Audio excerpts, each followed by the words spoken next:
बिस्मिल्लाहिर्रहमानिर्रहीम। अस्सलाम वालेकुम। मोहम्मद नासिर यूसुफ हाजिर है एपिसोड 81 सीज़न 2 अर्तुल गाज़ी के शॉर्ट रिव्यू के साथ।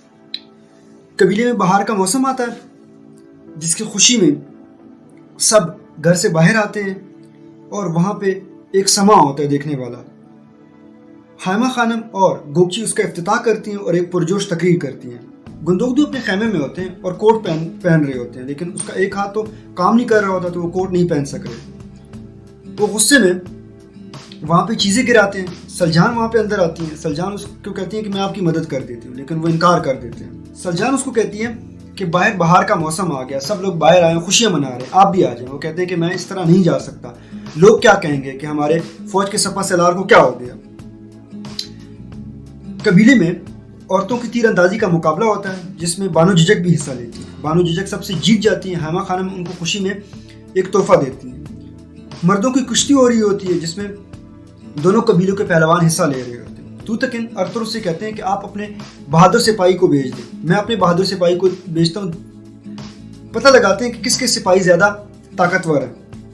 वहाँ से बवाज आते हैं और यहाँ से अर्तुल की तरफ से बमसी आते हैं। दोनों में बड़ा सख्त मुकाबला होता है। आखिर में बमसी उससे जीत जाते हैं। जीत के बाद उसको तूतकिन इनाम देते हैं और जबकि बवाज जो है वो गुस्से में वहाँ से घोड़े पर बैठ के चले जाते हैं। अर्तुल सुंदरतिकन आर्तो के पास जाते हैं। वो उसे कहते हैं कि गुंदोगदू की तबीयत ठीक नहीं है, उसको एक दूसरे कबीले में एक अच्छे डॉक्टर के पास लेके जाना पड़ेगा और वो अब सपा सलारी के काबिल भी नहीं है। इसके बारे में हमें सोचना चाहिए। अर्तुल फौरन ये बात हाइमा को बताते हैं। हाइमा कहती है कि वो तो बात ठीक है, लेकिन हम किसको बनाएंगे सपा सलार। जिस पर अर्तुल कहते हैं कि मैं तो कहता हूँ कि सुंदरतिकन बाई को बना लें। सुंदरतिकन से पूछा जाता है तो वो भी हामी भरते कहते हैं कि बिल्कुल ये बात ठीक है।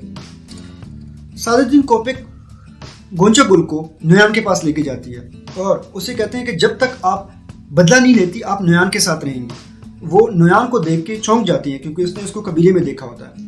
नुयान उसको कहते हैं कि मुझसे डरने की ज़रूरत नहीं, आपका और मेरा मकसद बिल्कुल एक है। सादुद्दीन कोपेक उसको कहते हैं कि ये दोनों कबीलों की जासूसी करेगी, जब इसका काम पूरा हो जाएगा तो मैं इसको अपने साथ ले जाऊंगा और ये मेरी खिदमत करेगी। इस पर नुयान कहते हैं कि आप इसको अपने साथ ना लेके जाएं, मुझे ये पसंद आ गई है, सो ये आप मुझे दे दें। सादुद्दीन कोपेक कहते हैं ठीक है आप ले जाएं, लेकिन मेरा काम होगा उसके बाद ये हो सकेगा।